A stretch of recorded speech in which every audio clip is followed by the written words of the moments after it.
Las noticias, protagonistas y tendencias del momento. César Miguel Rondón, en Conexión Radio.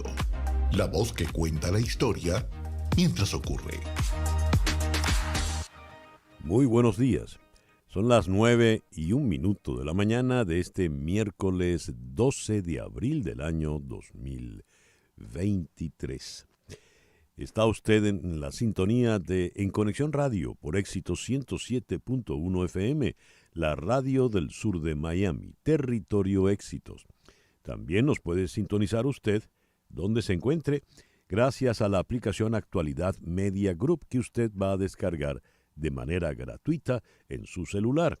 Y si entra en www.exito107.com, repito, exito107.com, además de escucharnos, nos puede ver. Muy buenos días por acá a la camarita.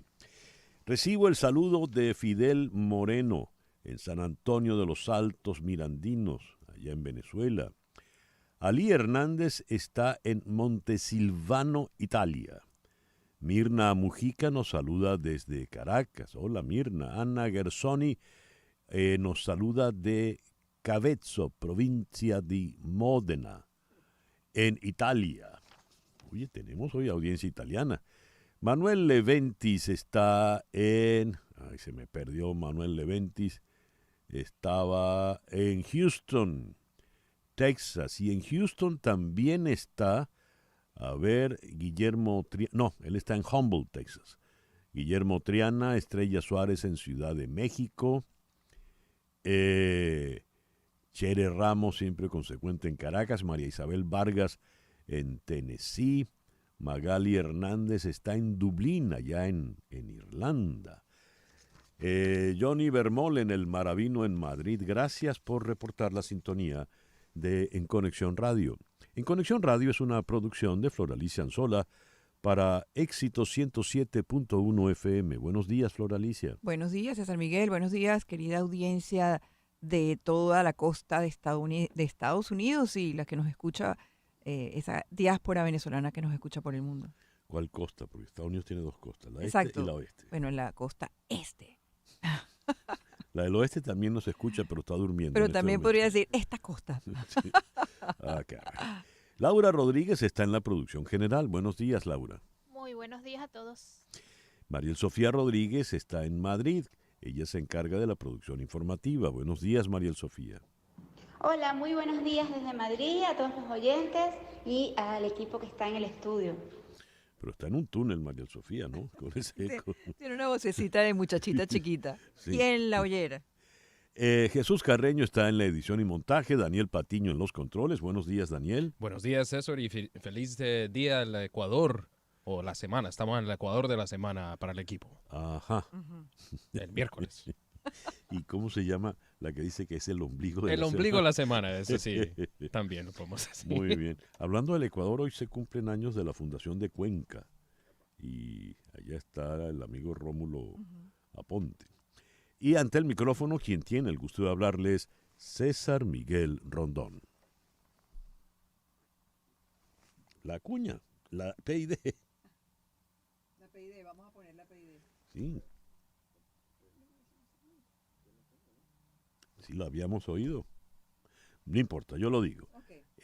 Hoy vamos, a partir de hoy, este programa es una presentación de Betty Car, tu dealer con la mayor variedad de autos usados, ajustándose a tus necesidades. En el Santoral para hoy, 12 de abril, lo que pasa es que hoy es el día de San Julio I. Eso es otra cosa, San Julio I.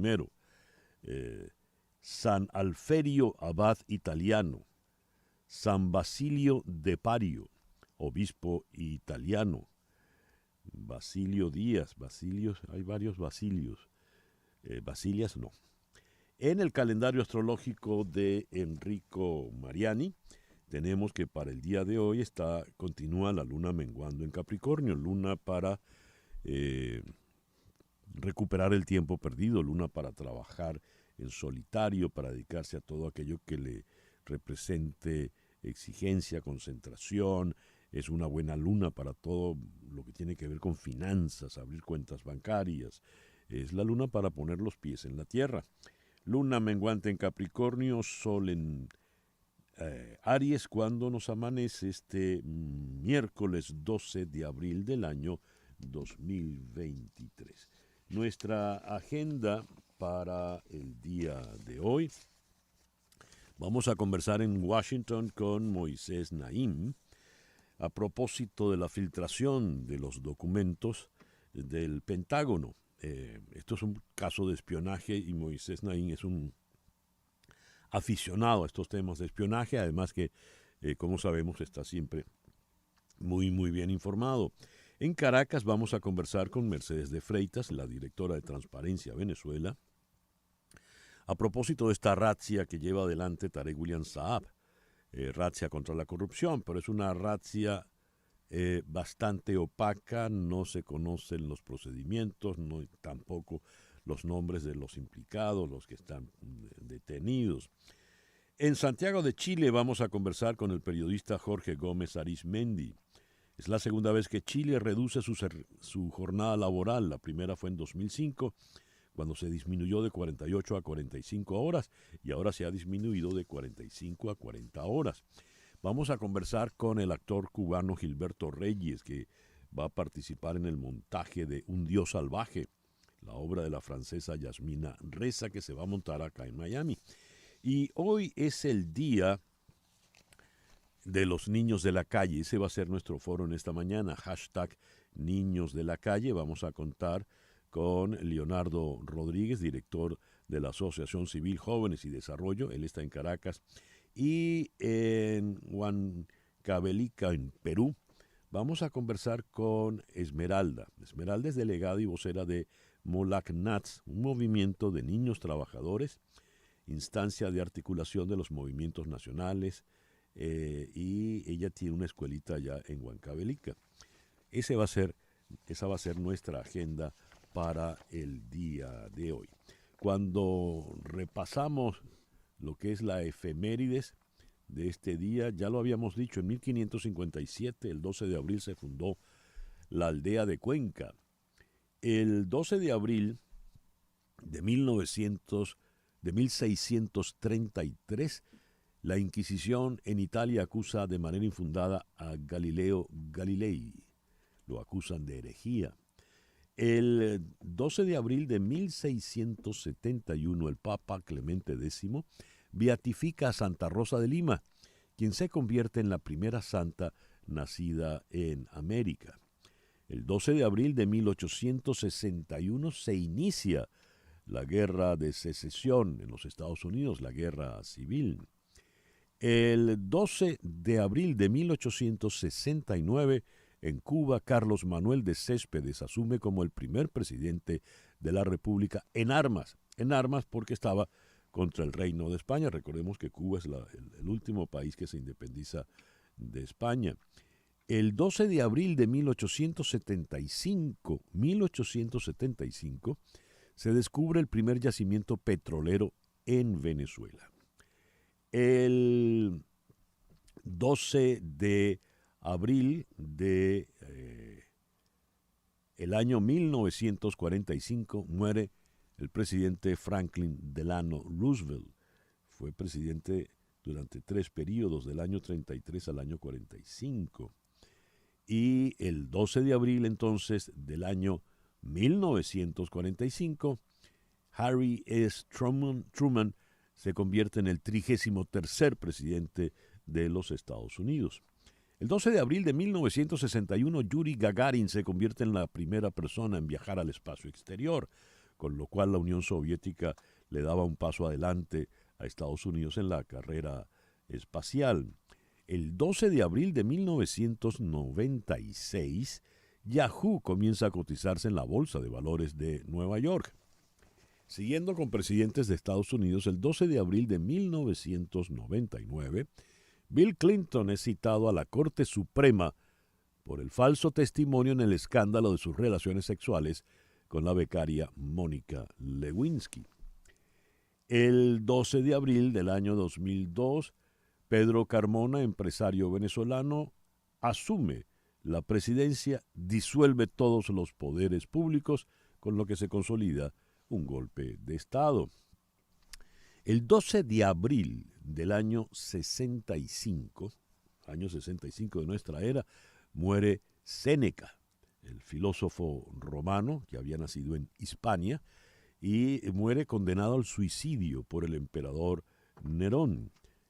El 12 de abril de 1555 muere Juana la Loca, la hija de Fernando e Isabel la Católica, la madre de Carlos V, Carlos I de España, Carlos V de, no sé, era uno de Austria y quinto en España. ¿Cómo era? No lo recuerdo bien. Debe ser así. Bueno, así será. El 12 de abril de 1933 nació la gran cantante, la gran soprano catalana, Montserrat Caballé. Y el 12 de abril de 1940, es decir, está cumpliendo hoy 83 años, uno de los grandes jazzistas, uno de los grandes pianistas en la segunda mitad del siglo XX y lo que va del XXI, Herbie Hancock. Y el 12 de abril de 1954 se graba lo que muchos consideran como el primer rock and roll real de la historia y está catalogada entre las mejores canciones populares de todos los tiempos. Bill Haley and his Comets graban Rock Around the Clock. Es la hora de llamar a Hani Martínez Ward. Hani, muy buenos días, gracias por atendernos. Muy buenos días, y así es, sigue lloviendo en nuestra ciudad, mucho tráfico, y las lluvias, bueno, causan accidentes, y por eso queremos recordarle que si usted necesita un abogado de accidente, lo podemos ayudar desde la escena del accidente. La diferencia de contratar cualquier otro abogado en general, que hace un poquito de todo, versus especializados en accidentes, que la compañía de seguro va a tomar su caso más serio, porque sabe que ese abogado está dispuesto a ir a corte, está dispuesto a ir a juicio si no le dan la máxima compensación monetaria. Y nosotros no solamente obtenemos la primera oferta, aceptamos y se acabó, no. Vamos negociando series y rondas, 6, 7 ofertas hasta la máxima compensación.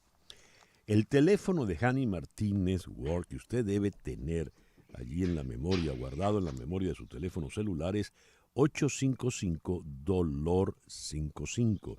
Repito, 855-DOLOR55, que equivale a 855-365-6755. 855-365-6755. A ver, estas lluvias está lloviendo a toda hora. Pongamos que el accidente ocurrió a la 1 de la madrugada, Hani. ¿Se puede llamar a esa hora? Exactamente, le podemos ayudar, y usted puede llamar, le va a responder un agente de mi oficina, y lo mejor de todo es que usted no tiene que pagar un centavo por esa ayuda legal que va a recibir en ese momento. Así que no lo pase solo, no se quede así preguntándole al amigo, a un familiar que se pone nervioso, sino que nosotros le vamos a decir todo lo que tiene que hacer desde ese momento, desde la escena. 855-DOLOR55, que equivale a 855-365-6755. Los teléfonos de Hani Martínez Ward, abogada de accidentes. Hani, muchísimas gracias. Muchas gracias. Hani Martínez Ward. Son las 9:15 de la mañana. El editorial con César Miguel Rondón. Nos hemos enterado del fallecimiento de Tibisay Lucena. Tibisay Lucena fue presidenta del Consejo Nacional Electoral en Venezuela hasta el año 2020. Se eligió por primera vez para este cargo en el 2006. Fue reelegida en varias oportunidades y llevó adelante cualquier cantidad de procesos electorales vistos con ojeriza, con reticencia, con sospecha por buena parte del mundo político venezolano, en especial el opositor, y buena parte de los observadores políticos en América Latina y en Europa. Si alguien conoció a la señora Lucena fue Eugenio Martínez, porque Eugenio Martínez es el periodista quizá que ha hecho más cobertura de los procesos electorales en Venezuela. Eugenio está en este momento con nosotros en la línea telefónica. Eugenio, muy buenos días. Gracias por acompañarnos. Hola César, buenos días. ¿Quién fue Tibisay Lucena? Bueno, Tibisay Lucena fue la gran arquitecta del sistema electoral venezolano desde el punto de vista técnico y desde el punto de vista legal. Vale recordar que junto al también fallecido Lara, fue una de las propulsoras de la actual ley del poder electoral y la actual ley de procesos electorales, o por lo menos su concepto. Uh-huh. Y Tibisay pasó 20 años, casi 2 décadas en el Consejo Nacional Electoral, bien sea como rectora principal, rectora suplente, incorporada, o simplemente como técnico.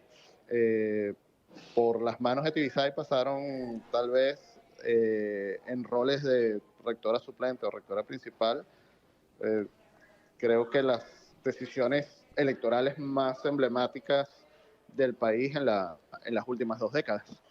¿Cuáles serían? Bueno, desde la definición del sistema de votación que se utilizó en el referendo revocatorio del año 2004, uh-huh, hasta la forma en que se ha definido el tema de la observación electoral internacional, cambiándola por acompañamiento, toda la serie de negociaciones que en algún momento se hicieron con la oposición para que regresara a la ruta electoral en el 2006, los cambios que se ejecutaron en las circunscripciones de votación entre 2006 y 2012, 2015, todo lo que tuvo que ver con la definición del referendo constitucional de 2007 y 2009, en fin, Tibisay Lucena tiene un nombre dentro de la historia electoral y su incidencia en la historia política venezolana de las últimas 2 décadas. Comenté en la introducción, al hacer la mención del obituario, que muchos de esos procesos electorales, y no todos, fueron siempre vistos con algo de reticencia, con ojeriza, con sospecha por venezolanos y también por observadores extranjeros. ¿Por qué la señora Lucena levantaba tantas sospechas? Bueno, creo que el rol de Tibisay dentro del Consejo Nacional Electoral hay que separarlo en 2 etapas.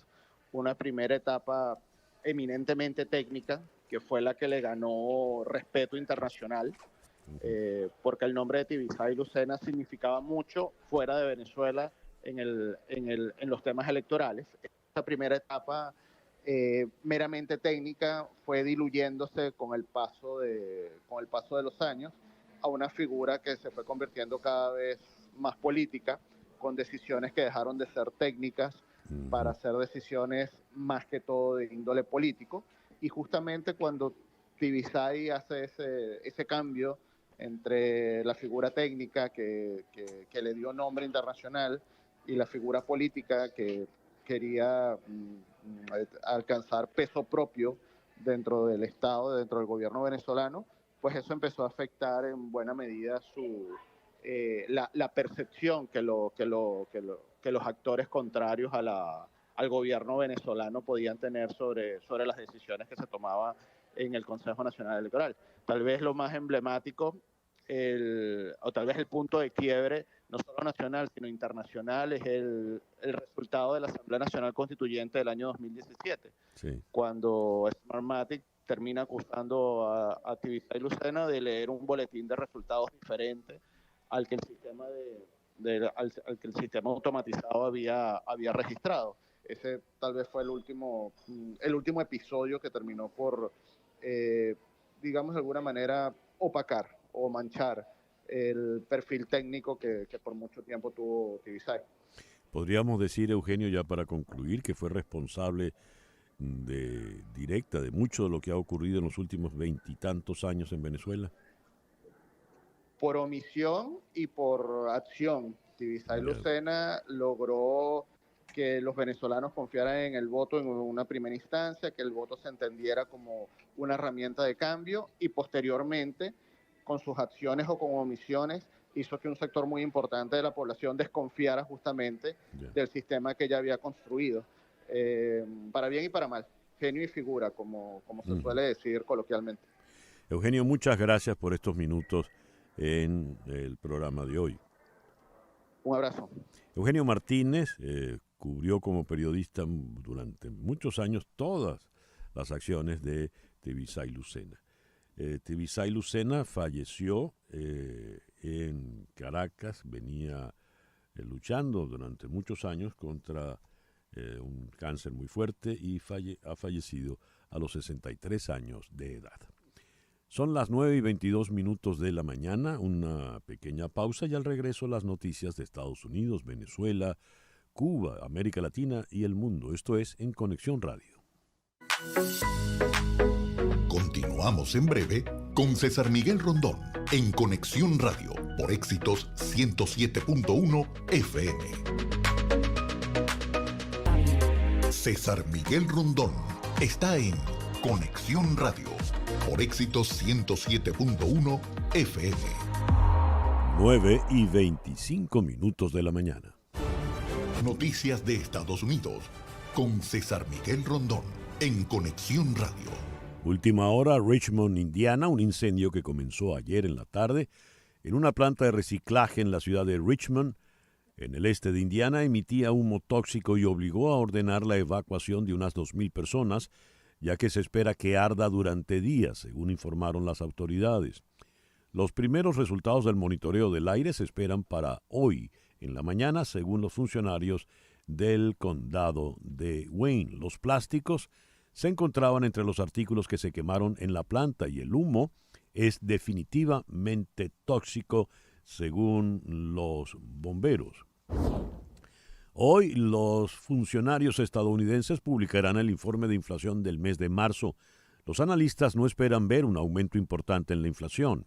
No es lo único que la gente está vigilando. El gobierno también publicó detalles de la reunión de la Reserva Federal del mes pasado, lo que podría dar una mejor idea de si el Banco Central puede aumentar las tasas de interés por 10ª vez consecutiva el próximo mes de mayo. Mientras, la señora Janet Yellen, secretaria del Tesoro, dijo que el Fondo Monetario Internacional está siendo un poco negativo y cree que las perspectivas económicas son razonablemente brillantes.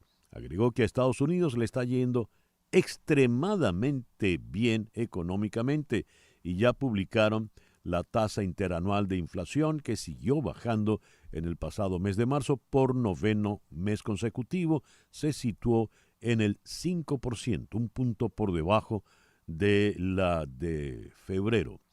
El secretario de Defensa Lloyd Austin dijo que Estados Unidos no se detendrá hasta que descubra cómo aparecieron en línea documentos clasificados sobre Ucrania. En sus primeros comentarios públicos sobre la filtración, Austin no respondió cuando se le preguntó por qué estuvieron en la web durante más de un mes antes de que los funcionarios estadounidenses los descubrieran. El Departamento de Justicia ha abierto una investigación y Washington ha tratado de tranquilizar a los aliados sobre su capacidad para mantener seguros los secretos. ¿Cuán grave es realmente esta filtración? ¿Cómo pudo producirse? Vamos a Washington. En la línea telefónica está Moisés Naín, quien se ha dedicado a estudiar muy a fondo todos estos temas de espionaje. Incluso escribió una novela, Dos espías en Caracas, de mucho, mucho éxito. Moisés, muy buenos días. Gracias por atendernos. Buenos días, César Miguel. Siempre un placer hablar contigo. Moisés, ¿cuán grave es esta filtración? Grave.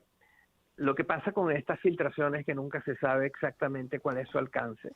No, el mismo gobierno de los Estados Unidos ha dicho que no sabe si hay más. Y tú mismo comentaste el hecho de que por mucho tiempo, por meses, estos documentos súper secretos estaban en la red al alcance de cualquiera. Y los funcionarios estadounidenses de seguridad no lo supieron. Esto forma parte, César Miguel, de una tendencia mundial y más permanente que es el problema de atribución. En estas guerras cibernéticas es muy difícil identificar quién te está atacando. Y este es un caso más de ese fenómeno en que hay una cosa grave, pero que es muy difícil realmente entender quién es el autor de este ataque.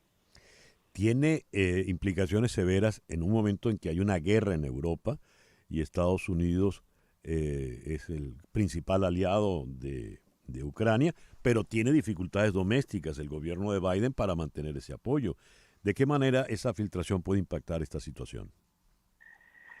De maneras importantes, aún no conocidas. No se sabe tampoco cuánto de lo que hay ahí es verdad. Sí, aparentemente hay mucho que es verdad, pero también ahora hay manipulación y hay desinformación y hay todo lo que hemos visto en estos tiempos de la utilización de Internet para divulgar información falsa dirigida a confundir, a crear discordia, a romper relaciones, etcétera.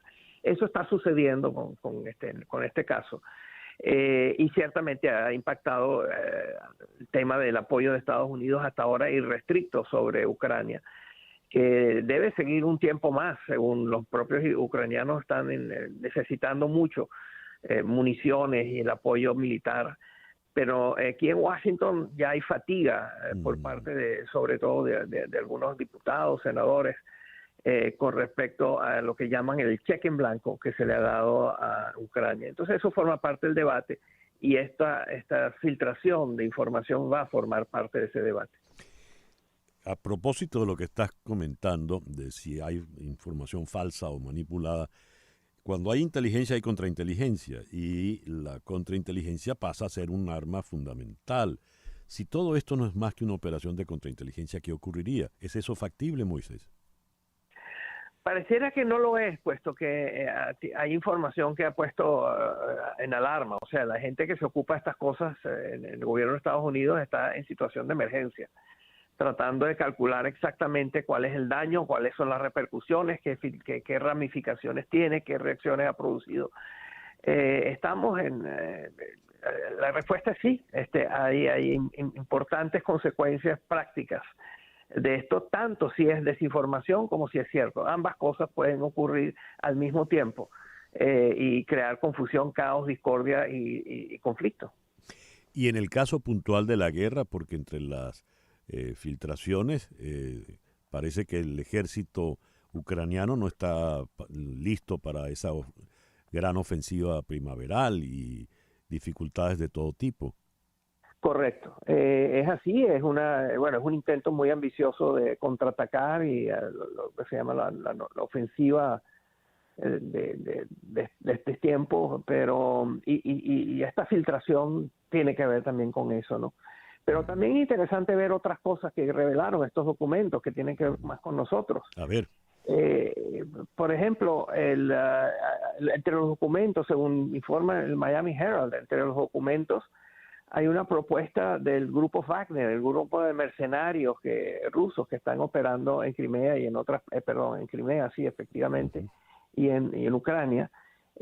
Pero concretamente era un intento de darle seguridad al presidente de Haití, y ir a Haití, mandar mercenarios a Haití para que controlen la situación. Y no se sabe cuál fue la contestación. Otro reporte dice que diplomáticos rusos que están a favor de una mediación de Ucrania que ha propuesto el presidente Lula da Silva. El presidente Lula da Silva se ha ofrecido y ha ofrecido a Brasil como un mediador de la guerra. Y también hay un documento muy extraño, unas negociaciones secretas entre China y Nicaragua para construir un puerto de aguas profundas en la costa caribe de Nicaragua. Así que dentro de todo lo que hay allí, hay estas cosas que también nos atañen más directamente en América Latina, ¿no? Interesantísimo todo esto. ¿Por qué tarda tanto, ya como última pregunta, Moisés, por qué tarda tanto el secretario de Defensa, el señor Austin, en dar un veredicto o una decisión final? ¿Por qué se lleva días poder dar una declaración en firme? Sí, porque tú mismo lo has dicho, César Miguel, porque no sabe, y él tiene que ser cauteloso. pero es muy interesante ver el discurso que él dio, la rueda de prensa, la cara de perplejidad que él tenía, ¿no? O sea, y la cara y el tono, ¿no? Sí. Y de nuevo, el tema de atribución forma parte y formará parte siempre ahora de aquí en adelante, que haya estas guerras cibernéticas, puesto que nunca se sabrá a ciencia cierta quién está atacándote y por lo tanto no sabes cómo contestarle. Así es. Moisés, muchísimas gracias por atendernos en la mañana de hoy. Siempre un placer, César Miguel. Buenos días. Buenos días. El doctor Moisés Naim es economista, miembro del Carnegie Endowment for International Peace, un think tank allá en Washington. Fue director de Foreign Policy. Recibió el premio Ortega y Gasset en el 2011. Es el premio más importante del periodismo en español. Y dirige Efecto Naim por NTN 24.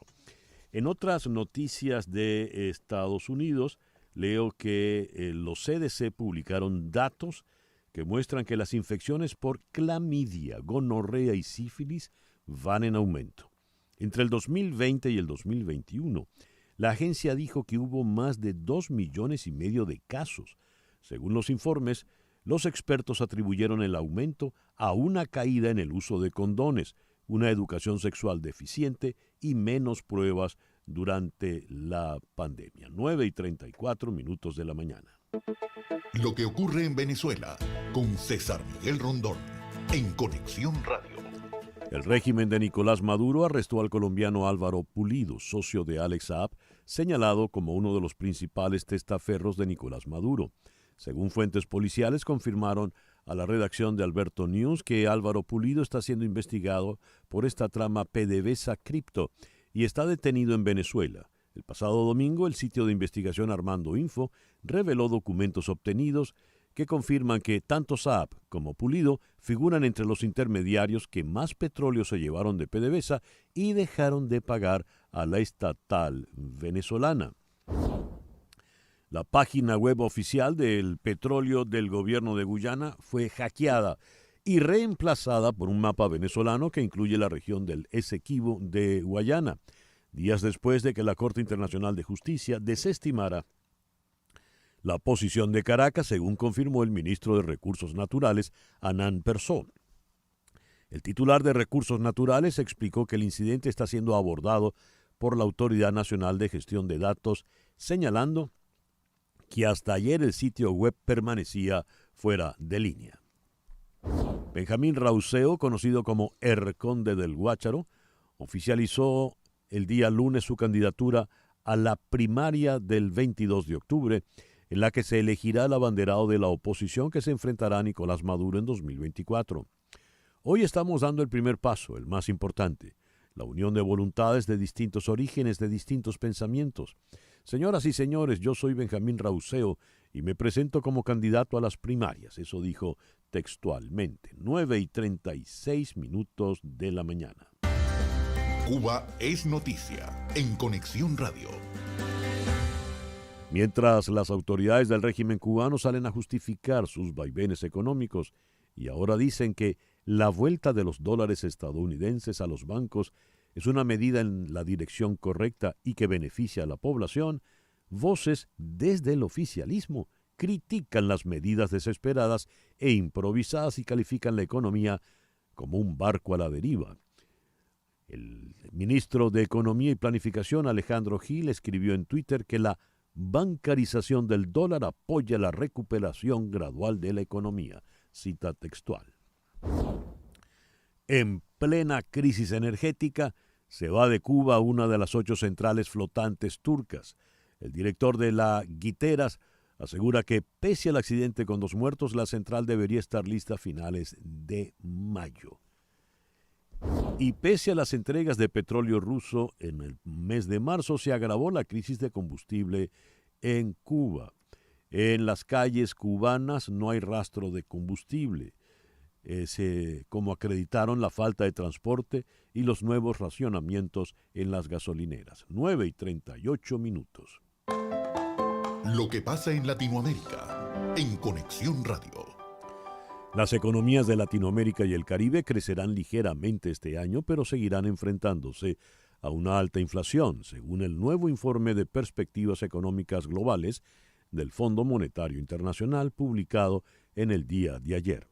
El informe estima que la región crecerá 1,6% en 2023, 2 décimas por debajo de lo calculado anteriormente y muy lejos del crecimiento del 4% que registró en 2022.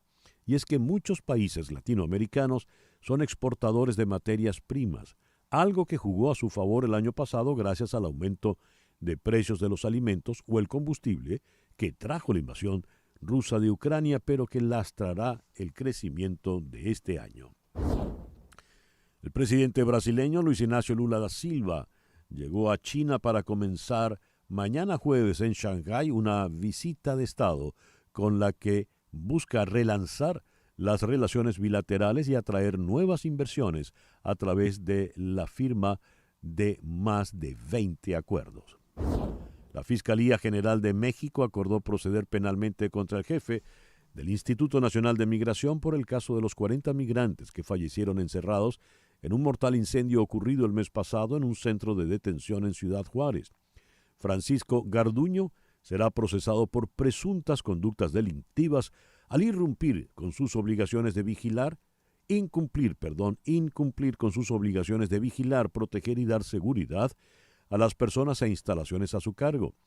Así lo confirmó un funcionario federal. Son las 9:40 de la mañana.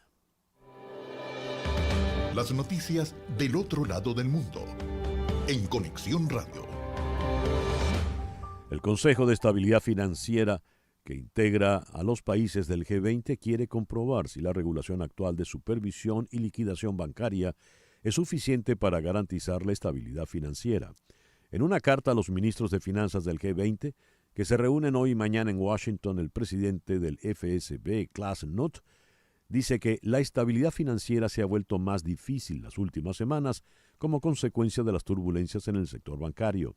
Knot se refiere al colapso de los bancos estadounidenses Silicon Valley Bank y Signature Bank y la adquisición del suizo Credit Suisse por el UBS, que fue organizada de forma estatal. Rusia denunció que el ministro de Exteriores Sergei Lavrov y su delegación no han recibido aún visados de Estados Unidos para participar en reuniones del Consejo de Seguridad de Naciones Unidas el 24 y 25 de este mes, en el marco de la presidencia rotatoria rusa de ese órgano decisorio de Naciones Unidas. Y Rusia admitió que aún hoy no ha dado permiso al consulado de Estados Unidos en Moscú para que un representante del consulado visite en prisión a Ivan Gershkovich, el corresponsal de The Wall Street Journal, detenido a finales de marzo por presunto espionaje. El reloj indica 9:41 de la mañana, una pequeña pausa y al regreso venimos con nuestro foro del día de hoy, hashtag Niños de la Calle. Esto es En Conexión Radio. En un momento regresamos con César Miguel Rondón en Conexión Radio por Éxitos 107.1 FM. El reloj indica que son las 9:45 de la mañana. Vamos con nuestro foro de hoy, hashtag Niños de la Calle. El Día Internacional de los Niños de la Calle se celebra el 12 de abril de cada año como una manera de denunciar la situación de calle a la que se enfrentan millones de niños en todo el mundo y donde se vulneran sus derechos educativos, económicos, sociales y familiares. Día Mundial de Niños de la Calle, por el derecho a la igualdad para todos los niños y niñas del mundo. En la sociedad actual debe prevalecer el derecho a la igualdad para todos los niños y niñas. Sin embargo, la realidad es otra. Millones de niños tienen que vivir desprotegidos. Son las personas más vulnerables que tienen que transitar diariamente la dura situación de la calle y todos los riesgos que esto implica para su bienestar físico, psicológico y espiritual. En este sentido, el compromiso debe darse de manera mancomunada, donde todos los líderes de gobiernos, instituciones, entes públicos y privados y la sociedad en general sumen esfuerzos para transformar esta dura realidad en una esperanza de vida. ¿Cuáles son los derechos de los niños que se vulneran puntualmente en el caso de los niños de la calle? Derecho a la vida, la supervivencia y el desarrollo, derecho a la educación, derecho a la alimentación, derecho a la protección, derecho a la identidad, derecho al juego, derecho a la libre expresión, derecho a la familia. Y mucho de esto no está. Vamos a participar en el día de hoy con dos invitados. Uno es Leonardo Rodríguez, director ejecutivo de la Asociación Civil Jóvenes y Desarrollo. Él está en Caracas. Todavía no hemos podido hacer contacto con él. Y tenemos a Esmeralda. Esmeralda es delegada y vocera de Molac Nats. ¿Qué es Molac Nats? Es una instancia de articulación de los movimientos nacionales, grupos, asociaciones y organizaciones de niñas, niños y adolescentes trabajadores de América Latina y el Caribe, que están en permanente acción y coordinación para el logro de los objetivos que son decididos a través de sus instancias orgánicas. Esmeralda está en Huancavelica, en Perú. Vamos hasta allá. Esmeralda, muy buenos días. Gracias por acompañarnos en esta mañana. Hola, muy buenos días. Mi nombre es Esmeralda. Más bien agradezco mucho el espacio que se me va a dar, en especial por el día de hoy, que es el Día Internacional de los Niños en Situación de Calle. ¿No? Es un gusto estar aquí presente representando al Molac Nats, al Movimiento Latinoamericano y del Caribe de niños, niñas y adolescentes trabajadores que se encuentran en 11 países y seguimos por más, por lucha y acción por los derechos de los niños, niñas y adolescentes trabajadores. Es un gusto estar presente y estaré atenta pues para dar mi opinión y participar. Mi primera pregunta es muy personal, Esmeralda. ¿Qué edad tienes? Bueno, yo tengo actualmente 16 años y estoy cursando pues el 5º grado de secundaria en la región de Huancavelica, que se encuentra en la parte sierra del Perú, como usted también ya mencionó. Y este movimiento Molac Nats, ¿cómo se estructura? ¿Cómo trabaja? Bueno, probablemente muchos piensen que el movimiento latinoamericano es dirigido por adultos, ¿no? Que es algo que pues actualmente todas las organizaciones son participantes de los adultos. Pues algo que nos hace diferentes y únicos a nosotros como movimiento latinoamericano es que nosotros como movimiento nos dirigimos, nos formamos y nos articulamos con niños, niñas y adolescentes. Y pues los adultos tienen otro proceso, que es de acompañarnos como a los niños. Ellos nos colaboran, pero nosotros somos los protagonistas en la organización. Nosotros tomamos acciones, decidimos y también participamos, porque damos nuestra voz frente a todas nuestras experiencias y las diferentes realidades, porque nosotros nos encontramos en diferentes lugares. Y en Latinoamérica pues hay muchas cosas que tenemos parecido, pero también hay muchas cosas diferentes. Y frente a las problemáticas que nosotros sufrimos día a día, nosotros, además de presentar nuestra realidad, también queremos presentar nuestras propuestas, ¿no? Porque siempre se piensa, ¿no? Los niños nomás se quejan de esto, de aquello. Pero no, nosotros queremos espacios reales de diálogo para poder participar, dar nuestra opinión y propuestas que sí funcionen a dar pues la solución a muchas problemáticas que suceden día a día en Latinoamérica y pues también en el mundo. Esmeralda, para entender, para que nuestros oyentes, que en este momento están esparcidos por toda América y muchos en Estados Unidos, cuéntanos un día tuyo. Por ejemplo, tú eres delegada y vocera de Molac Nats. Cuando tú dices tomamos acciones, ¿qué tipo de acciones toman? ¿Qué tipo de acciones has tomado tú, por ejemplo? Bueno, nosotros llevamos muchísimos años de lucha y acción. Nosotros tenemos días importantes, que nosotros como movimiento anhelamos mucho, como es uno de los días de la Convención de los Derechos, es el día también del trabajador, de la agricultura, el día de la igualdad de género, porque todo esto, todos estos derechos también que nos involucran tanto a nosotros, ¿no? Y nosotros, como dicen, somos el futuro, sí, somos el futuro, pero también nosotros somos el presente y estamos aquí día a día queriendo luchar para poder nosotros tener un mejor futuro.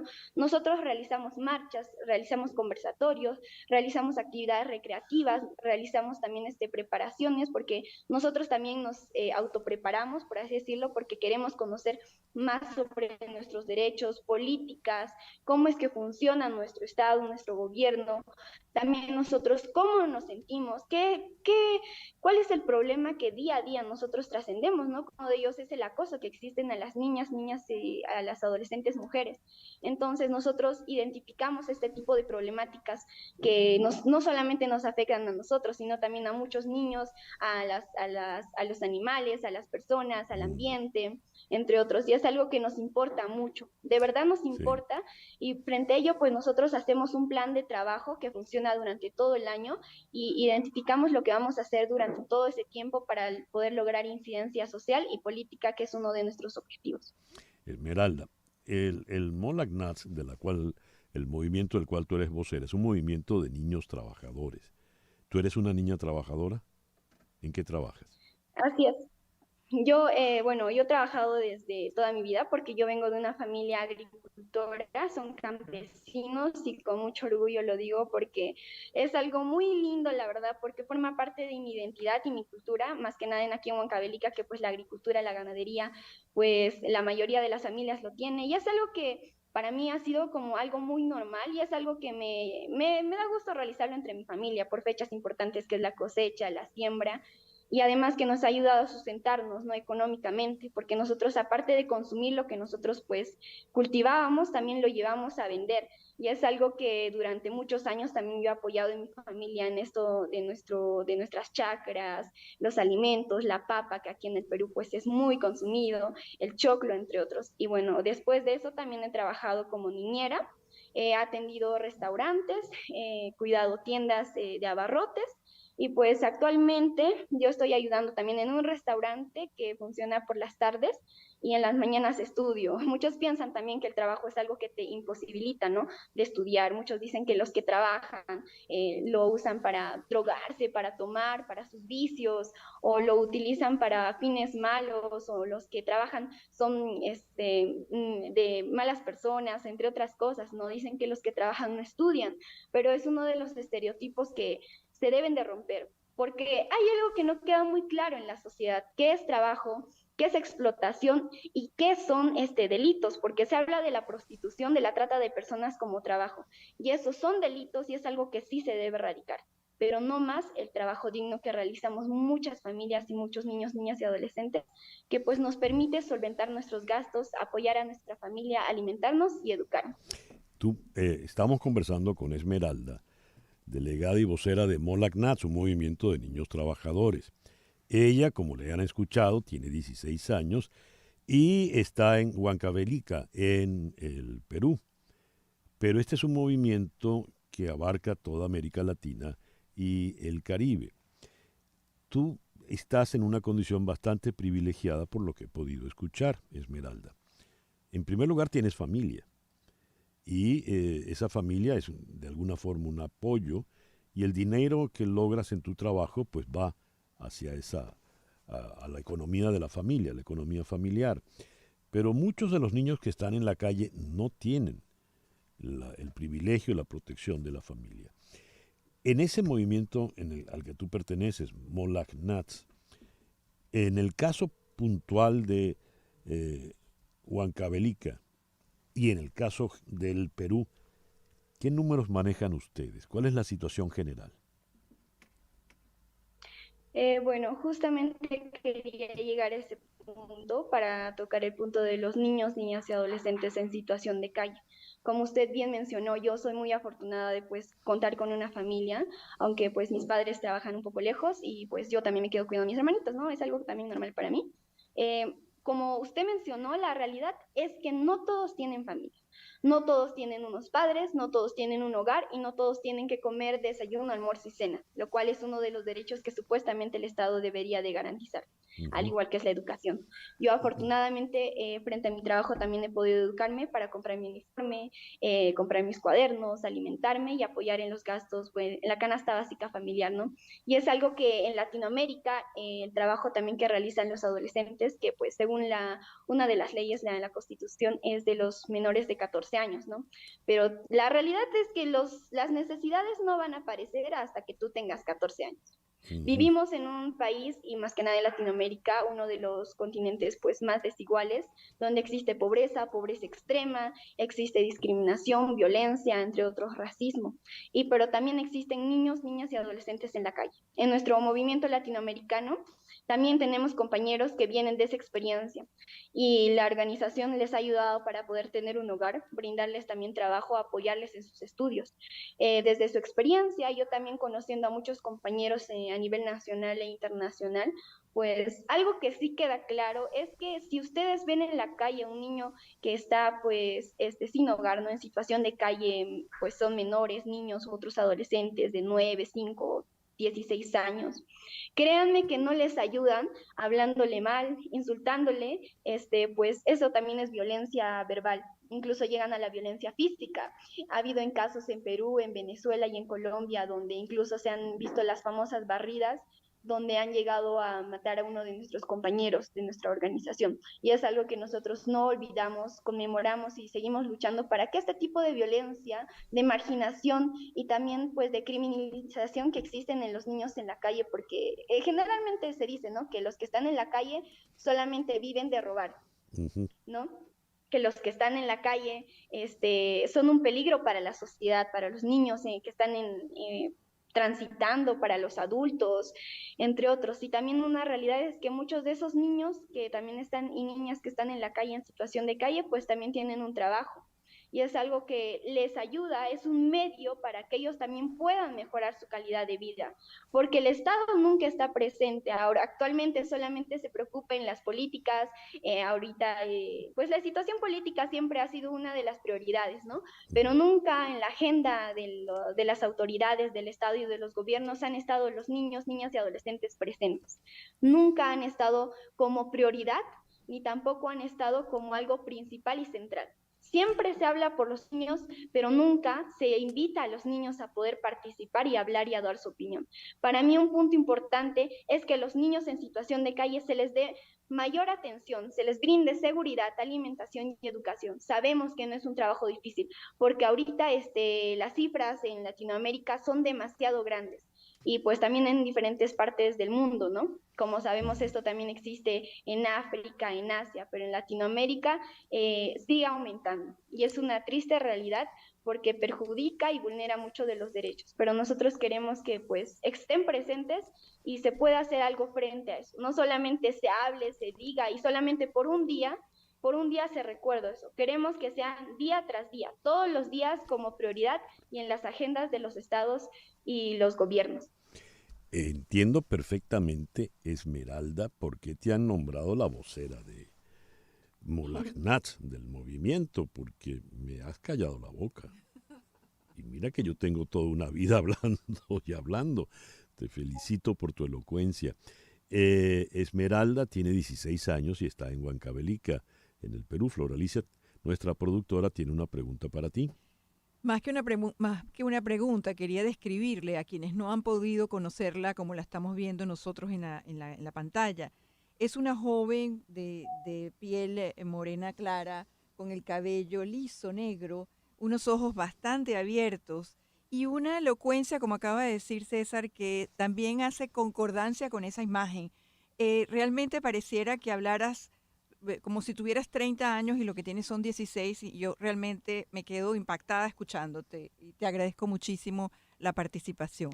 Me gustaría mucho, vamos a hacer una pequeña pausa, me gustaría mucho, Esmeralda, hiciste una diferencia radical entre el trabajo y el delito.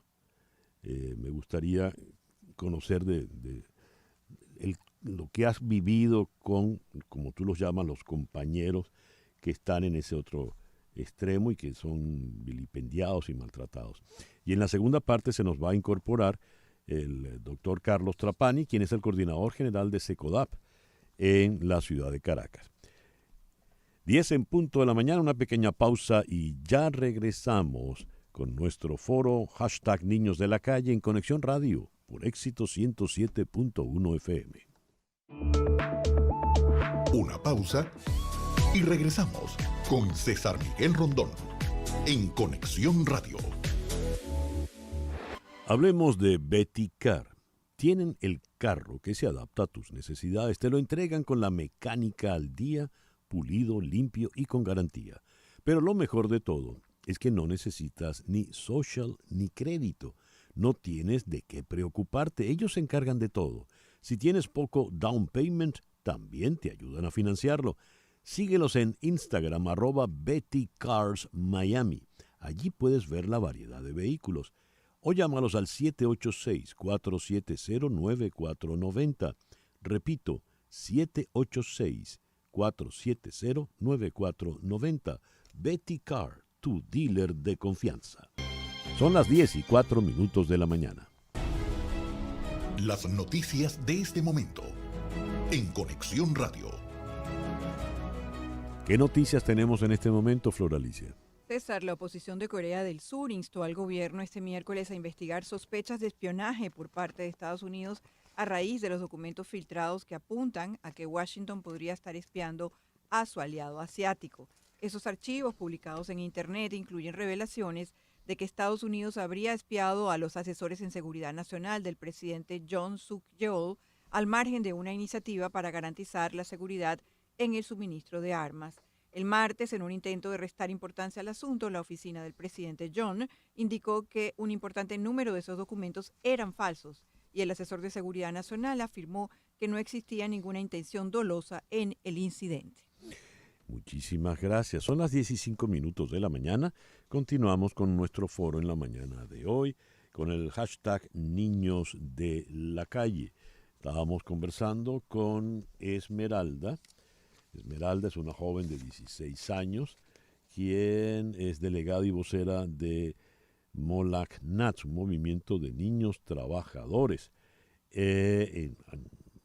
Abarcan América Latina y el Caribe, y ella, Esmeralda, está en Huancavelica, en el Perú. Y se nos incorpora a la conversación de esta mañana el abogado Carlos Trapani, quien es el coordinador general de la ONG venezolana SECODAP. Él está en Caracas. Carlos, muy buenos días. Muchísimas gracias por sumarte al programa. Buenos días, un gusto saludarlos. Carlos, ¿cuál es la situación en Venezuela de los niños de la calle? Recuerdo que Hugo Chávez había dicho al comienzo de su gobierno, en los primeros años, si el año que viene hay niños de la calle me dejo de llamar Hugo Chávez. Y lo enterraron llamándose Hugo Chávez, con niños en la calle. ¿Cuál es la situación actual? Bueno, buenos deseos no construyen realidades, ¿no? Sobre todo en el contexto de emergencia en que se vive Venezuela, hemos visto un repunte.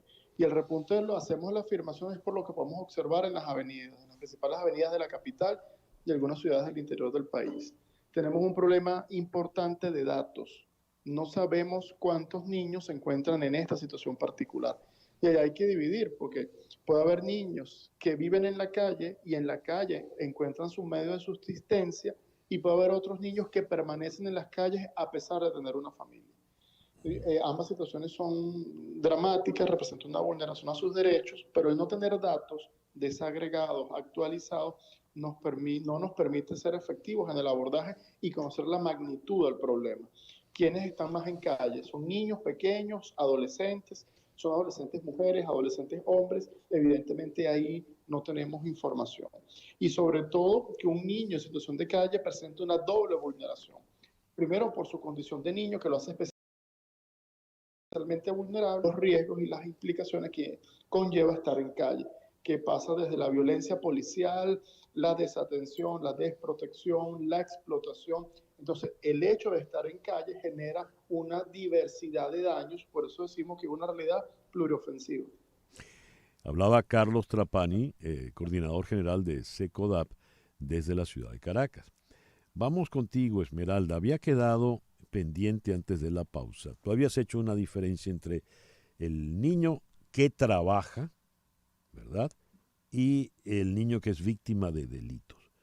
En tu experiencia en la organización, en Molak Nats, ¿qué has visto? ¿Qué nos puedes contar?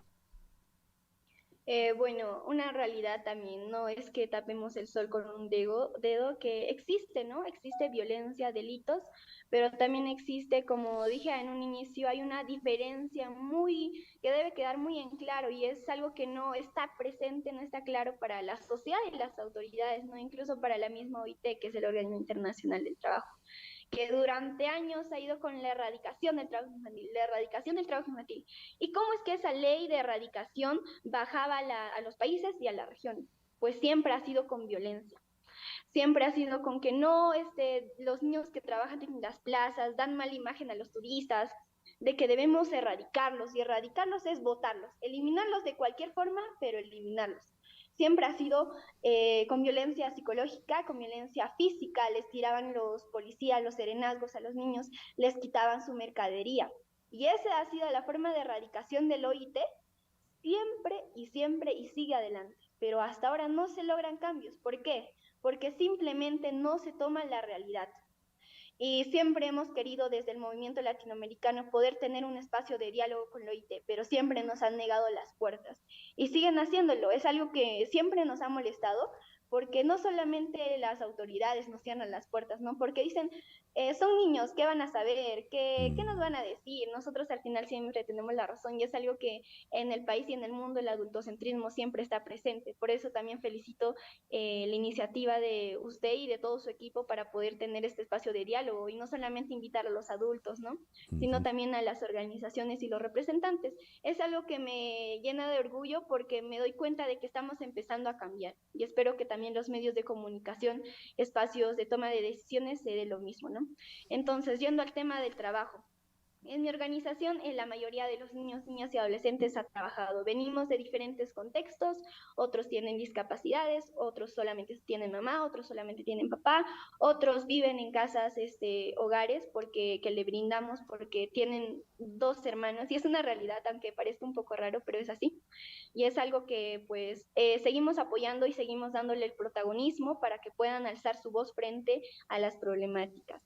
Hay una diferencia muy en claro que es trabajo digno y que es explotación y delitos. Primero, el trabajo digno es un trabajo que te brinda, pues, primero un sueldo justo, que te respeta tus horarios de trabajo y principalmente que tú te sientas cómodo en lo que estás trabajando y no se vulneren tus derechos. Ese es un trabajo digno y, por ejemplo, yo también estuve muy feliz por haber trabajado dignamente durante tanto tiempo y me brindó realmente demasiado, porque en la pandemia mis padres cerraron sus negocios, hubo una crisis económica, no había trabajo, y pues solamente con un sueldo de una persona realmente no se logra cubrir todo, ¿no? Y ahora en Perú el sueldo mínimo es de 1.200, lo cual es realmente para mí es una burla. Es una burla de cuánto es que se invierte en proyectos fantasma en el Perú y la corrupción existe en muchos países, ¿no? Y en Latinoamérica y en el mundo. Pero ¿cómo es que se le da, perdonen la palabra, pero es una miseria? Porque simplemente no da la realidad, ¿no? Y siempre actualmente nos estamos acostumbrando de, pues, que nos den dinero porque estamos en situación vulnerable, entre otras cosas. Pero lo que nosotros queremos es un trabajo seguro que nos brinde esto, ¿no? Entonces, el trabajo digno es eso. Y hay muchísimas familias, muchísimos niños, niñas y adolescentes que trabajan de manera digna, pero se les quiere erradicar porque no hay una claridad. ¿Y qué es explotación? Fácilmente explotación es cuando no se respeta tus horarios de trabajo. Te pagan lo más mínimo, aunque estés haciendo el mismo trabajo que un adulto y en situaciones peligrosas. La explotación es cuando te tratan mal, te tratan como menos, y es algo que siempre se ha visto a los niños, ¿no? Y delitos. Yo siempre en las conferencias, leía también en artículos que se hablaban de erradicación, se habla de trata de personas, de prostitución infantiles como trabajo. Yo me pregunto, ¿en qué cabeza humana cabe que eso es trabajo? Esos son delitos y deben de ser sancionados. Incluso la explotación no solamente debe erradicarse para los niños, sino también para las personas adultas, porque son delitos y deben de ser juzgados ante la ley. Sí. Y esto de la trata de personas y prostitución, realmente eso sí se debe erradicar. La explotación se debe erradicar. La prostitución, la trata de personas, vender y a los niños, trata de blancas, entre otras cosas, son delitos y en eso se deben enfocar las autoridades. Muy bien. Entonces, para poder generar un cambio real es tener esta diferencia y poder erradicar lo que sí se debe erradicar, no más el trabajo digno, porque sin trabajo nosotros no nos alimentamos, no estudiamos, y no solamente es que nosotros trabajemos por necesidad económica, sí, también trabajamos por eso, pero también trabajamos porque queremos ganar experiencia, porque queremos valernos por nosotros mismos y no queremos estar así en la manito hasta los 18 años, hasta nuestros padres, ¿no?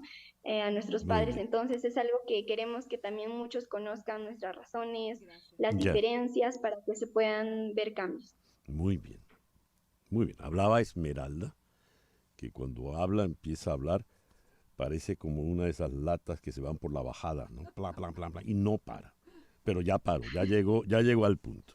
Me gustaría mucho escuchar la opinión del abogado Carlos Trapani, quien maneja muchos de estos casos. Él es el coordinador general de la ONG SECODAP en Caracas.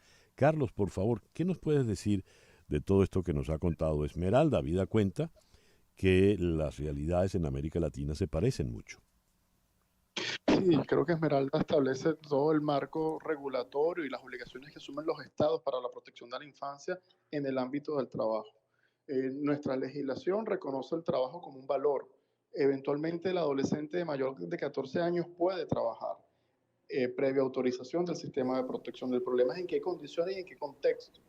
Por ejemplo, el adolescente en Venezuela tiene derecho a la huelga, a la sindicalización, a la seguridad social. Creo que el problema no es el trabajo formal, que está protegido por ley. El problema es el trabajo informal o el trabajo en condiciones de explotación que Esmeralda describe. Y creo que eso es lo que abunda en América Latina. Jóvenes trabajando en vertederos de basura, en minas, siendo pimpineros de combustible y otros trabajos que evidentemente lo ponen en riesgo y va en contra de su desarrollo. Entonces, hay que atacar las causas estructurales. En vez de que nosotros atacamos las causas estructurales, el niño va a poder tener una infancia y una adolescencia plena y feliz. Pero hay una responsabilidad importante del Estado en generar las mejores condiciones para que el presupuesto familiar se fortalezca, para que haya mejores accesos a servicios públicos, porque uno de los temas importantes que hay que tener en cuenta es que los contextos de emergencia, de crisis, afectan de forma dramática a los niños. Y pareciera que esto no se analiza, no se quiere ver, o pretendemos que los niños van en cápsulas, en burbujas donde no los afecta. Entonces encontramos realidades muy duras donde el sustento familiar parte mucho del trabajo que pueda hacer el niño o el adolescente, incluso en condiciones de riesgo o explotación. Esas son las realidades que tenemos que cambiar muy rápidamente. Muy bien, hablaba Carlos Trapani. Me llama la atención, cuando hice el símil de la lata Esmeralda, en ningún momento pretendí ofenderte ni objetivizarte, ¿no? No. Estaba haciendo la alusión al ruido, ¿no? Porque es que de verdad a mí me seduce escuchar a Esmeralda hablar, que no para, porque es muy, muy elocuente. Queda claro eso, ¿verdad, Esmeralda? Porque si te tengo que pedir disculpas en público, lo hago ya de inmediato. No se preocupe, está bien, pero como siempre sabemos, siempre a veces falta espacio, falta tiempo para poder hablar de todo, ¿no? Y también entiendo de que el horario también es también corto y también está distribuido por ciertos tiempos. Entonces, sí, normal, lo entiendo, no fue una ofensa, no se preocupe. Muy bien, gracias. Flor Alicia. Sí, Esmeralda, escuchándote hablar, partiendo de la experiencia que has tenido en esa organización y en contacto con niños de distintos contextos, ¿cuál sería para ti esa aspiración hacia el futuro para los niños en tu país y en América Latina? Nosotros también hemos tenido espacios donde hemos hablado sobre nuestros sueños, ¿no? Porque no solamente nos enfocamos en los problemas, en lo que sucede en nuestro país, que es una realidad y una responsabilidad que toda la sociedad debería tener. Pero nosotros también tenemos espacios de diversión, tenemos espacios recreativos donde hacemos deporte, comemos, hablamos sobre nuestros sueños. También tenemos atención psicológica porque realmente queremos ayudarnos a todos, pero más que nada queremos alzar nuestra voz, no solamente representando a nosotros, ¿no? Por ejemplo, yo no estoy representando solamente Esmeralda, yo estoy representando a los niños en América Latina, a los de mi organización, los que pueden hablar y también los que no pueden hablar, los que no tienen voz. Como se sabe, a veces muchos no conocen este espacio y pues son simplemente restringidos por la violencia en su país. Algo que mencionaba anteriormente, la persona que habló anteriormente, es que reconocido está de que nosotros podemos hacer nuestras huelgas, nuestros pasacalles, todo eso, ¿no? pero simplemente en Latinoamérica eso no sucede. La violencia que se da a los niños que hablan o que salen a marchar es muy fuerte. Hemos salido nosotros varias veces a marchar en Perú, en Latinoamérica, en Colombia, en Venezuela, en Ecuador, en Paraguay, en México, y hay mucho peligro, ¿por qué? Porque existe mucha violencia por parte de las personas adultas que nos dicen de cosas, realmente no es algo que me gustaría repetir ahora, pero nos dicen, ¿no? De muchas cosas, insultos, e incluso han llegado a haber desapariciones, incluso te atacan con violencia. Entonces, incluso es un peligro protestar y alzar tu voz. Una noticia que salió en Perú es que unos niños, unos estudiantes de un colegio que habían salido pues a hacer unas marchas porque querían hablar con sus autoridades por la infraestructura de su colegio que se estaba cayendo literalmente a pedazos, pues resulta que fueron agredidos por la misma policía. Los amenazaron con las pistolas, los corretearon y los amenazaron. Entonces yo no veo donde estemos libres de poder hablar y también salir a hacer nuestras huelgas, nuestros pasacalles, que incluso es un derecho, el derecho a la libertad de opinión, el derecho pues a salir a las calles y opinar, ¿no? Entonces nosotros nunca lo hemos hecho, lo peor es que nunca nosotros lo hemos hecho con violencia, entonces es algo que debería cambiar. Nosotros en América Latina todos queremos que salir profesionales, queremos ser personas profesionales, pero muchas veces piensan que los adultos que tienen su título son las mejores personas. Sí, dame una palomita, Esmeralda, por favor. Nosotros nos formamos como personas, sí. Esmeralda, por favor, ya se acabó el tiempo. Y solo tengo espacio para una última pregunta, que tienes que responder con algo de brevedad. Quiero decirte que tienes conmovida a la audiencia. Leo aquí, es profundamente conmovedor y sensibilizador, si cabe la palabra, escuchar a Esmeralda, a seguirla en redes sociales. ¿Cuáles son tus redes sociales, Esmeralda? Nos podrían seguir como Molacnats en Instagram, en Facebook también estamos como Molacnats. Yo no tengo una cuenta social, redes sociales. Sí tengo, pero nuestra organización está con las redes sociales de Molacnats. Molacnats es MOLACNNATS.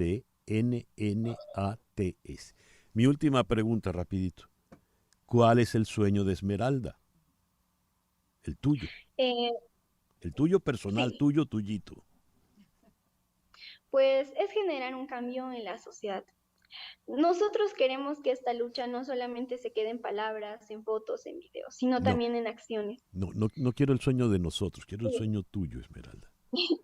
Bueno, yo mi sueño también es poder estudiar ciencias políticas, es poder pues seguir accionando socialmente y poder también, que se ve que la política también dicen que todos son malos, ¿no? Pero yo creo que la política también es una forma de realizar cambios y yo quiero hacer esa diferencia, estudiando y también pues, cortar en mi país.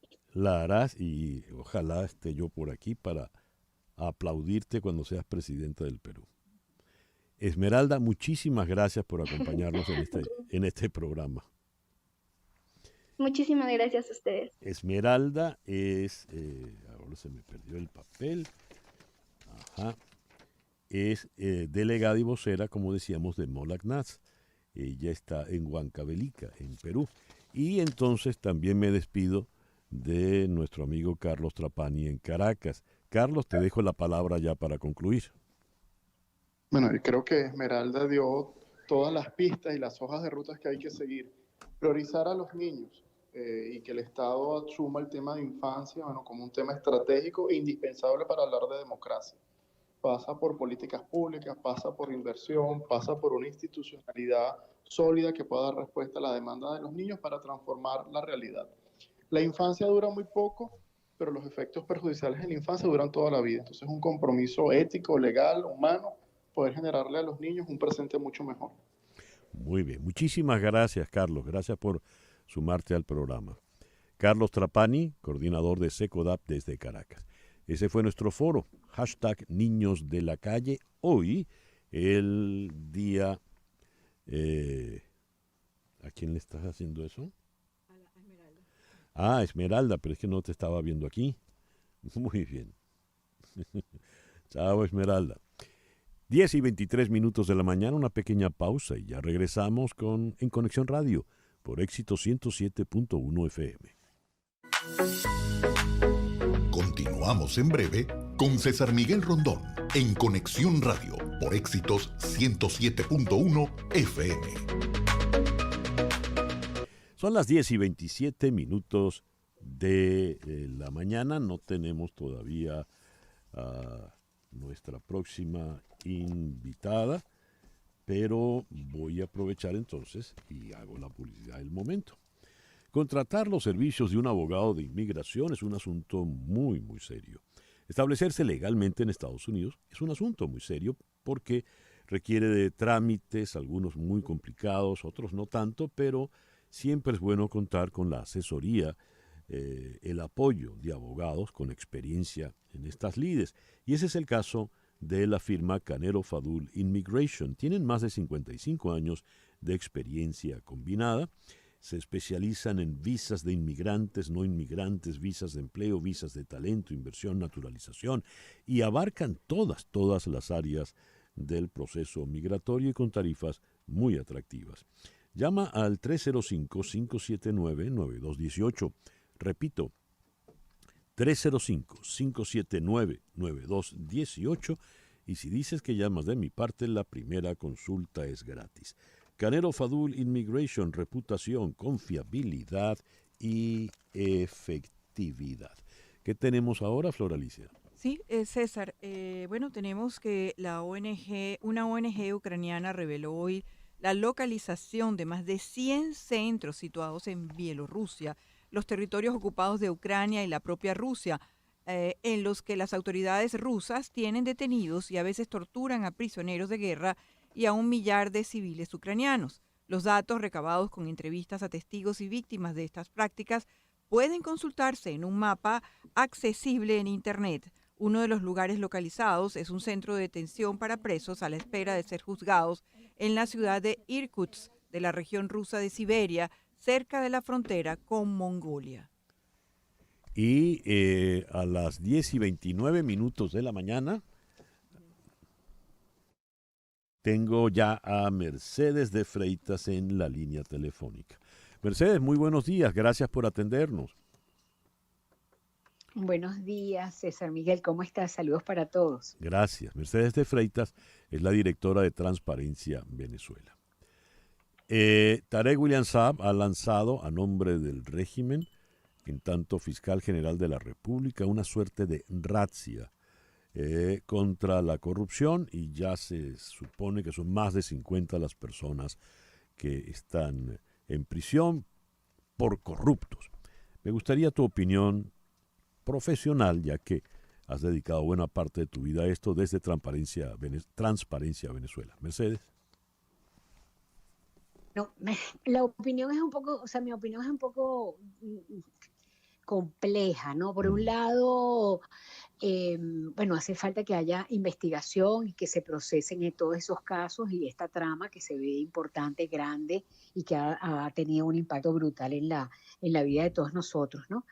Sin embargo, siempre nos queda la duda de que se esté haciendo de verdad un esfuerzo de investigación serio y que no sea una decisión en contra de un grupo hasta ahora conocido por estar aliado con el Estado, con el gobierno, ¿no?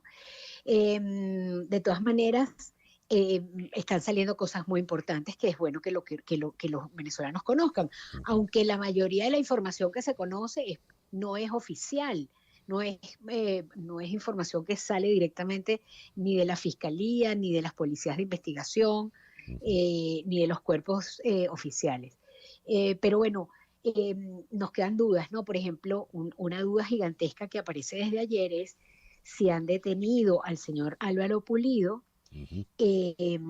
Allí se abre una trama gigantesca que la verdad no sabemos si van a poder contener la información que sale de allí, porque a todas luces los nexos entre Alex Saab y Álvaro Pulido, que eso es un nexo que no se puede romper, tienen más de 19 empresas en conjunto y tienen 90 empresas en donde participan directa e indirectamente en el mundo y tienen una lista de casos de corrupción por los que les tienen abiertos en Colombia, México, Estados Unidos, etcétera.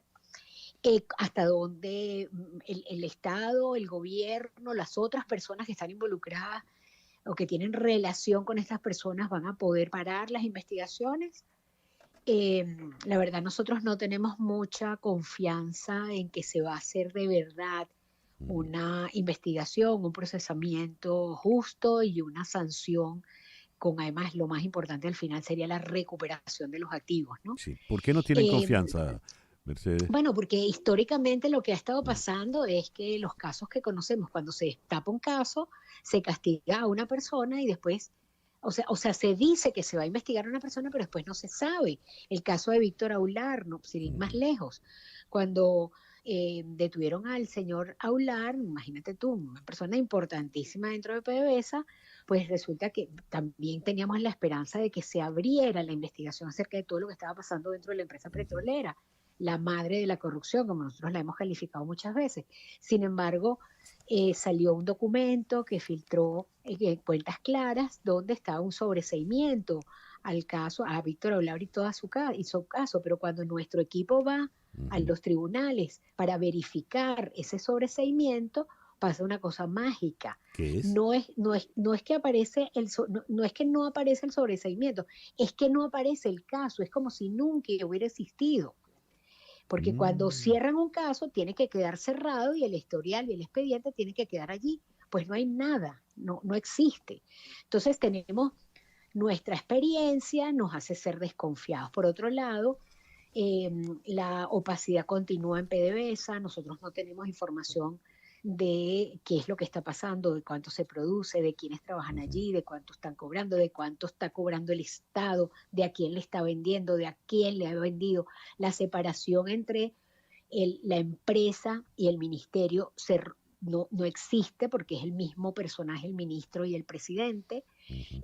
Nosotros no tenemos información de cuánto PDVSA está entregando realmente al Tesoro Nacional, de cuánto PDVSA está pasando al Fonden, de qué pasa con el Fonden, que como tú sabes es un fondo que se creó con los fondos extraordinarios de PDVSA, pero que desde hace más de 8 años se viene alimentando del presupuesto nacional.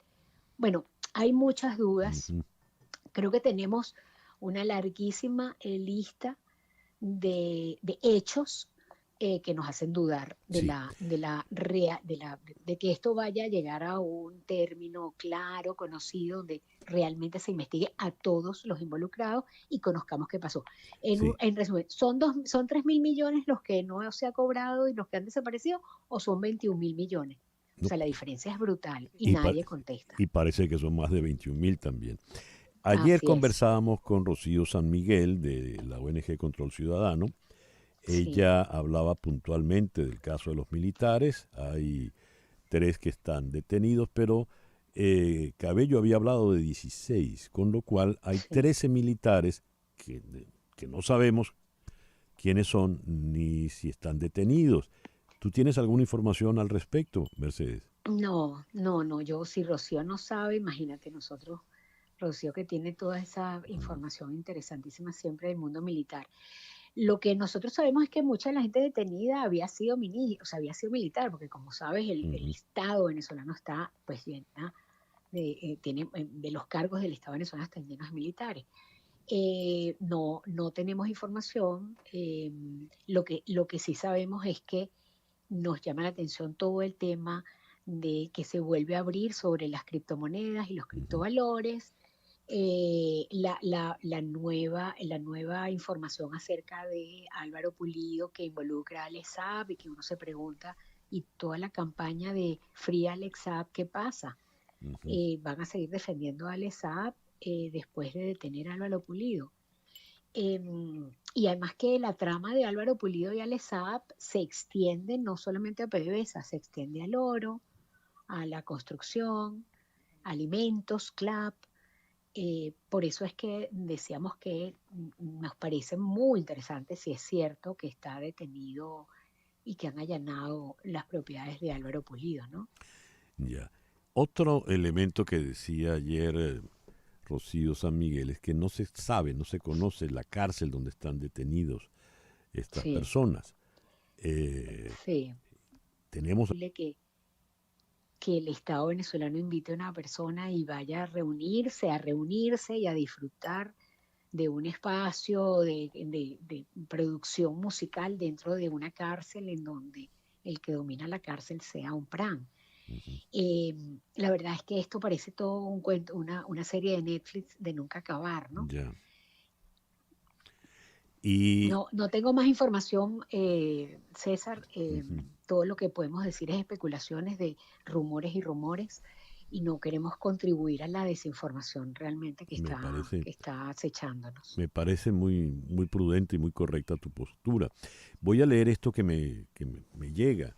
El primer vicepresidente del Partido Socialista Unido de Venezuela, PSUV, Diosdado Cabello, fue consultado si existe un caso de corrupción contra el exministro de Petróleo, Tarek El Aissami. Sin embargo, Cabello evitó responder sobre este caso en específico, por lo que expresó que las investigaciones siguen su curso. Cita textual para Diosdado Cabello: la investigación continúa y no nos corresponde a nosotros señalar a alguien en particular. Le corresponde a los organismos, en este caso el Ministerio Público y los cuerpos de investigación. No nos atrevemos nosotros a señalar a nadie desde el partido. Fin de la cita. ¿Desde cuándo esa prudencia de Diosdado Cabello? Explícame. Una persona que ha acusado a todos, a ti, a mí, a todo el mundo de cualquier barbaridad, y ahora esta prudencia pues nos extraña, ¿no? Sí. Ese silencio nos sorprende. Así es. Votó el mazo. Sí. Votó el mazo, sí. Bien. ¿Será que se reconvirtió? Bueno, Mercedes, te agradezco mucho estos minutos en el programa de hoy. Estaremos muy pendientes pues de las revelaciones que surjan para saber si todo esto nos lleva a la verdad o lo contrario. Así es. Un abrazo. Gracias. Mercedes de Freitas es la directora de la ONG Transparencia Venezuela.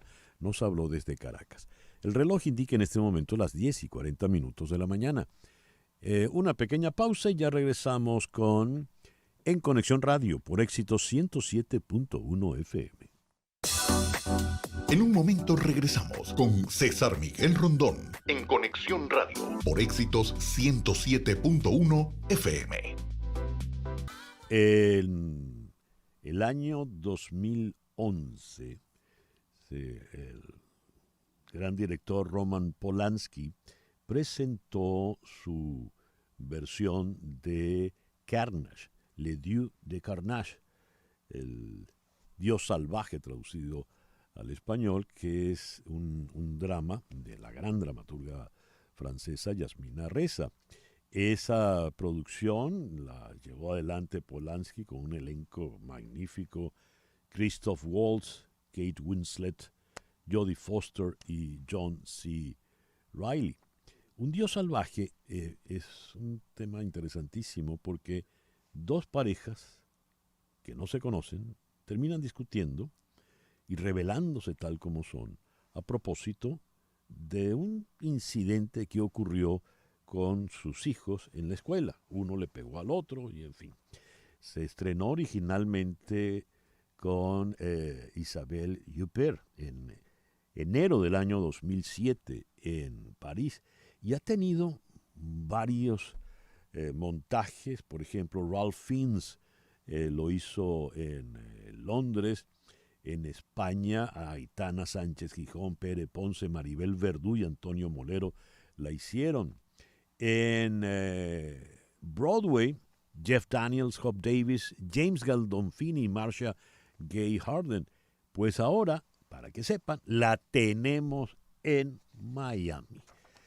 El montaje en Miami es bajo la dirección de Larry Villanueva, con escenografía de Pedro Balmaceda y Jorge Noa Novarte, y las actuaciones de Marilyn Romero, Gilberto Reyes, Yanni Martín y Lester Martínez.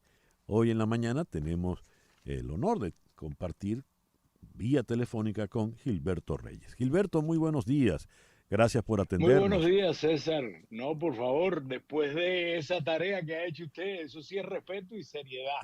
Eh, hasta yo quiero ir a ver la obra, ya después de haber escuchado a César haciendo toda esta, ni yo tenía claro todos los estrenos que se han hecho, sabía de todas las cosas que se habían hecho, pero no tanto. Solo te faltó decir que la traducción de esta obra, bueno, ante todo, muchísimas gracias por esta oportunidad de poder compartir con ustedes este trabajo que se está haciendo, como decimos siempre, el teatro, decía Larry, el director hoy, que buen día para estar ensayando durante todo el día que está lloviendo, y él dice, no importa, sol o lluvia igual, el día es bueno para ensayar teatro. Muy bien. La traducción la hizo un catalán que se llama Jordi Galcerán.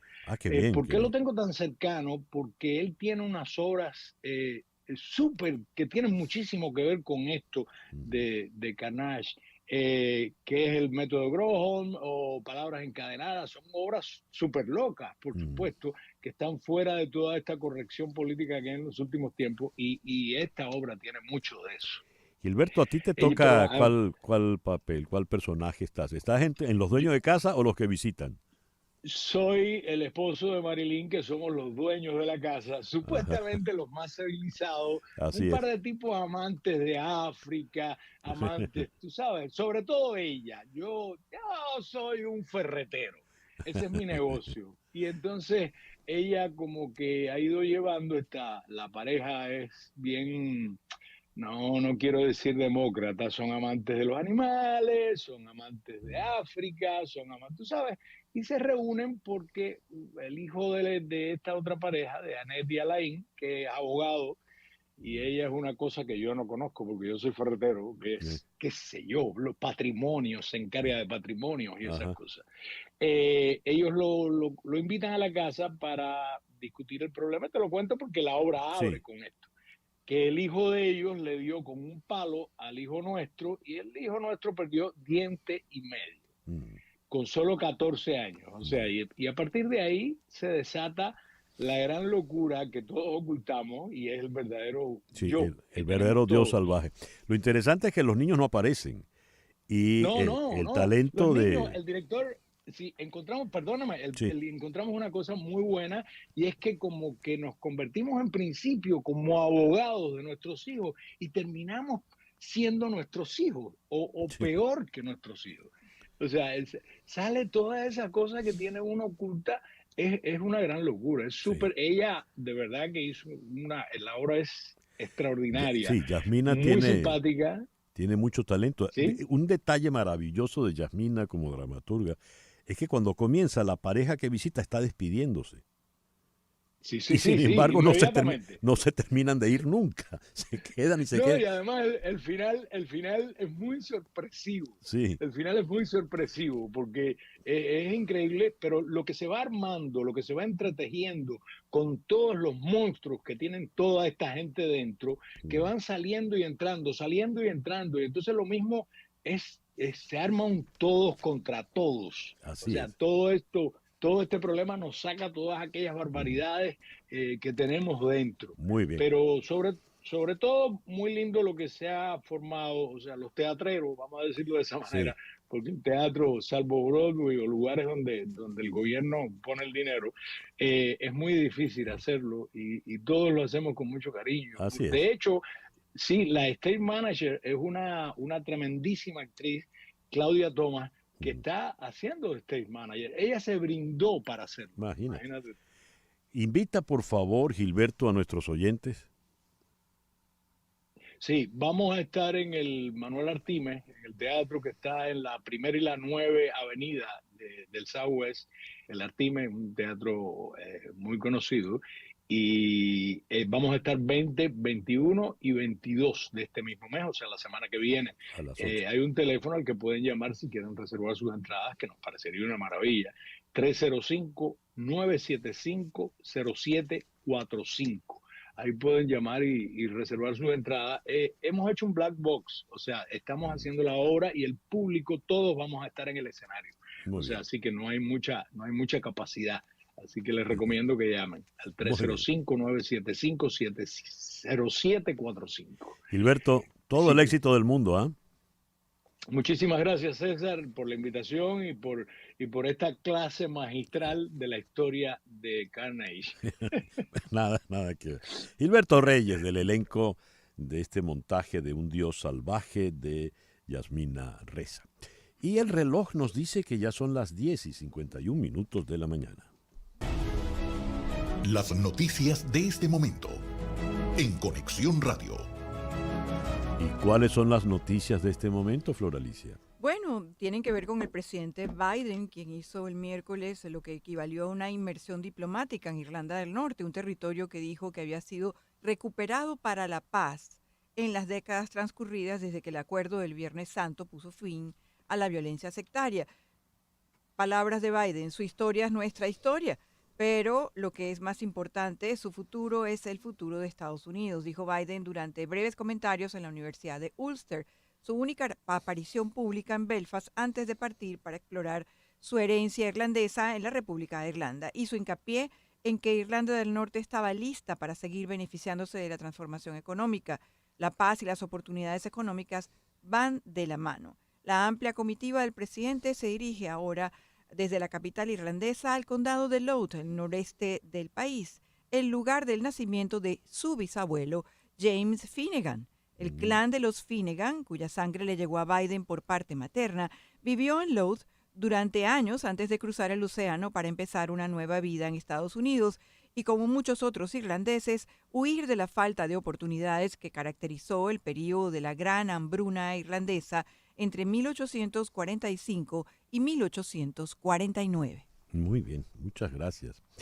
Hoy es, aparte del Día Internacional de los Niños de la Calle, al que le dedicamos nuestro foro de hoy, es el Día del Obstetra. Así que felicitaciones a todos los médicos obstetras. Es el Día Internacional de los Vuelos Espaciales Tripulados. Eso se estableció el 12 de abril de 1961. Es el Día Internacional de las personas con extremidades diferentes. Se propuso este día para dar visibilidad a este colectivo. Se animó a la gente a subir fotos a las redes sociales con mangas o perniles disparejos, dice aquí. Es el Día Internacional del Rosa. Dice, puedes pensar que festejamos a uno de los colores más románticos y delicados, pero la celebración de este día es para elevar nuestra voz ante el acoso escolar, la discriminación, la homofobia y la transfobia. Anualmente, cada segundo miércoles del mes de abril se conmemora el Día Internacional del Rosa. Es un evento internacional que se originó en Canadá.